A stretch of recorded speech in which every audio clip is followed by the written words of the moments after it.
দুর্গাপুজো বাঙালিদের কাছে একটি আবেগ। আর তুমি যদি বনগাঁর ছেলে বা মেয়ে হও, সেক্ষেত্রে দুর্গাপুজো কিন্তু আমাদের কাছে একটা বিরাট বড় একটা উৎসব। তো নমস্কার, আজকের ভিডিওতে সকলকে স্বাগত। এখন আমরা কিন্তু দাঁড়িয়ে রয়েছি বনগাঁর অন্যতম প্রাণকেন্দ্র তথা জেলার সেরা পুজো যেখানে হয়েছে এবং নির্বাচিত হয়েছে প্রতাপগড় স্পোর্টিং ক্লাবের পূজা মণ্ডপের সামনে। আমাদের পেছনে রয়েছে প্রতাপগড় স্পোর্টিং ক্লাবের পূজা মণ্ডপ, যেটা কিন্তু এবছর অর্থাৎ 2025 সালে জেলার সেরা পুজো নির্বাচন হয়েছে। কৃষ্ণ মন্দিরের আদলে তৈরি করা হয়েছে এখানকার পূজা মণ্ডপ। 70তম বর্ষে কিন্তু পদার্পণ করলো আমাদের প্রতাপগড় স্পোর্টিং ক্লাবের দুর্গাপুজো মণ্ডপ। চলুন ভেতরটা দেখে নেওয়া যাক।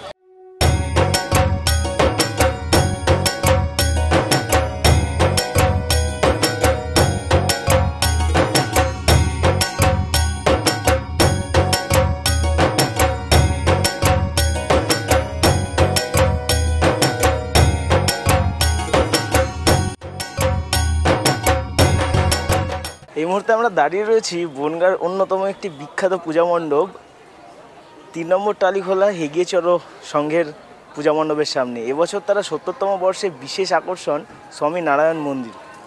ভেতরে অসংখ্য শিবের মূর্তি এবং ছবি দিয়ে তৈরি করা হয়েছে মন্দিরটি, এবং মন্দিরের কাজ জাস্ট অসাধারণ।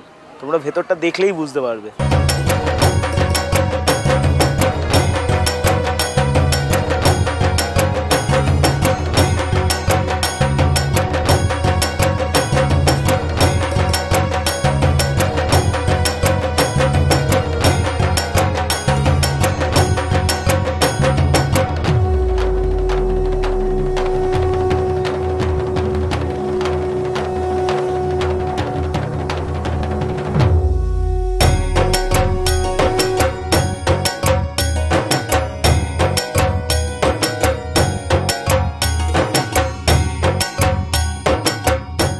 আমরা এখন যে পূজা মণ্ডপের সামনে দাঁড়িয়ে রয়েছি, এটা হচ্ছে বনগাঁর অন্যতম একটি বড় বিগ বাজেটের যে পূজা মণ্ডপ বলে তার মধ্যে একটি।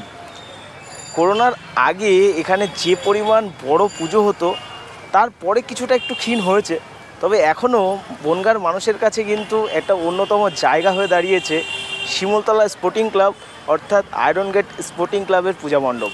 59তম বর্ষে এবছরে শিমুলতলা অধিবাসীবৃন্দ বা আয়রন গেট স্পোর্টিং ক্লাবের বিশেষ আকর্ষণ কিন্তু থাইল্যান্ডের বৌদ্ধ মন্দির। সকালবেলায় যেহেতু আমরা এসছি, লাইটের খেলাটা দেখা যাবে না, কিন্তু যতটা সম্ভব তোমাদেরকে দেখানো সম্ভব আমি দেখাচ্ছি, এবং বাকিটা ড্রোনের মাধ্যমে রাতের কিছু অংশ তোমাদেরকে দেখাচ্ছি।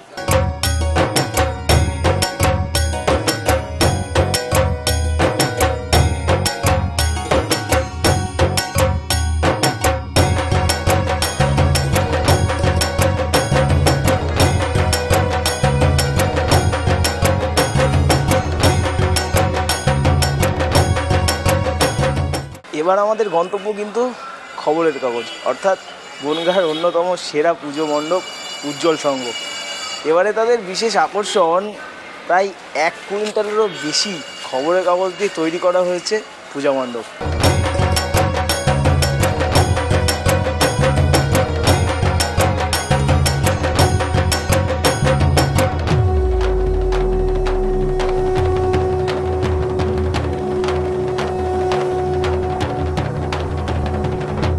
এবছরের 25তম বর্ষে পদার্পণ করেছে বনগাঁর ঐতিহ্যবাহী ক্লাব বনগাঁ স্পোর্টিং ক্লাব অর্থাৎ বিএস ক্লাব নামে পরিচিত বনগাঁয়, যেখানে চলো ভেতরটা দেখে নেওয়া যাক।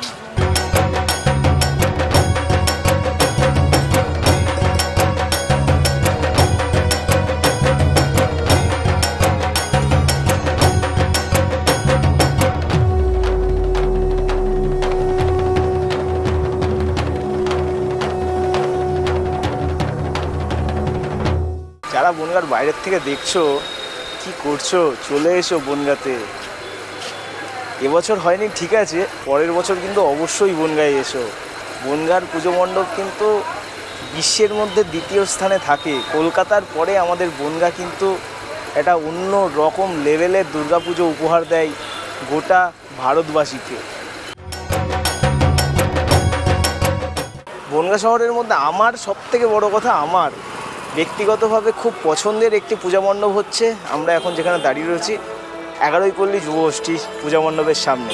ভেতরটা দেখাই, তারপর বাকিটা বলছি। মণ্ডপের ফ্রন্টটা ঠিক এরকম, সামনে একটি বাচ্চার ছবি দেওয়া এবং অনাহার মানুষকে মৃত্যুর দিকে ঠেলে দেয়।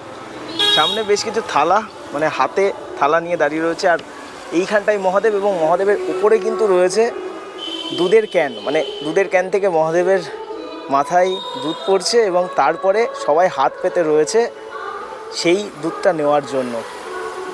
এখানকার মূল উদ্দেশ্য হচ্ছে, এবং এখানকার থিমের নাম হচ্ছে ক্ষুধার রাজ্যে পৃথিবী গদ্যময়।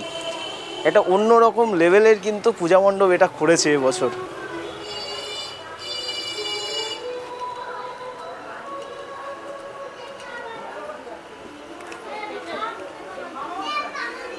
ওপর দিক দিয়ে কিন্তু থালা, রুটি সব ঝুলছে। আমরা যখন বিয়ে বাড়ি যাই বা কোনো অনুষ্ঠান বাড়ি যাই, সেই সময় প্রচুর খাবার নষ্ট হয়, সেটাই এখানে তুলে ধরা হয়েছে।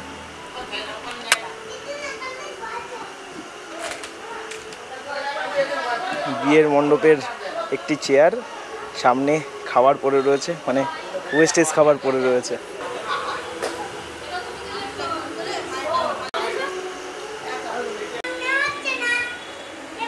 আর ঠাকুর ভাই, এখানকার জাস্ট ঠাকুরটা যা হয়েছে না, মানে আমার হাতে যদি কোনো রকম পাওয়ার থাকতো, খুব ছোট পাওয়ার, তবুও আমি এটা ঘোষণা করে দিতাম বনগাঁর মধ্যে সেরা ঠাকুর হচ্ছে এটা। এত সুন্দর ভাবনা, সত্যিই কিছু বলার নেই, অসাধারণ। বনগাঁর অন্যতম পূজা মণ্ডপ কিন্তু গান্ধীপল্লী বিবেকানন্দ স্পোর্টিং ক্লাবের পূজা মণ্ডপ। এবছরের বিশেষ আকর্ষণ 3 ধাম। অন্যবারের তুলনায় এবছরের বনগাঁর অনেকগুলোই পূজা মণ্ডপ খুব ছোটোখাটো। তার কারণও রয়েছে, আর্থিক দিক দিয়ে বেশ কিছু সমস্যার সম্মুখীন হচ্ছে গোটা দেশ। সেখানে দাঁড়িয়ে আর যেটুকু সম্ভব সেটুকুই।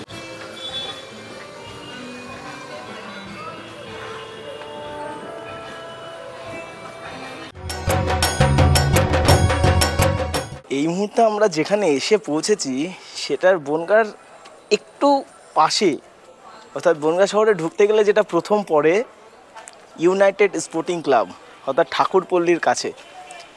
পূজা মণ্ডপের বিশেষ বৈশিষ্ট্য কি, এটা তোমরা ভিডিওটা দেখলেই বুঝতে পারবে।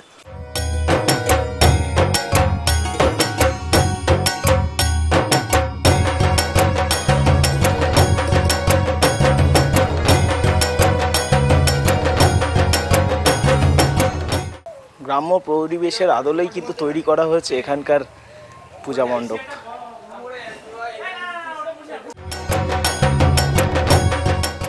বনগাঁ দুর্গাপুজোর আগের তুলনায় কিছুটা জৌলুস কমেছে, এটা ঠিক, কিন্তু বনগাঁ দুর্গাপুজো কিন্তু এখনও গোটা পৃথিবীর কাছে দ্বিতীয় স্থানেই থাকবে। যতই কল্যাণী হোক, যতই রানাঘাট হোক, বা যতই যাই হোক না কেন, কলকাতার পরে কিন্তু আমাদের স্থান থাকবেই থাকবে। এটা আমি বলছি না, উইকিপিডিয়া বলছে, মিলিয়ে দেখে নিতে পারো। তো আপাতত ভিডিওটা এখানেই শেষ করছি, দেখা হচ্ছে পরের ভিডিওতে। আর বনগাঁর কিন্তু আরও অনেক প্যান্ডেলের ভিডিও যেগুলো এই ভিডিওতে নেই, সেই ভিডিওগুলো কিন্তু শর্টস আকারে চ্যানেলে আসবে, তো দেখতে থাকো। তো keep your expectation low and dream big, stay with story of Sayan. না ভাই, এটা অন্য চ্যানেল।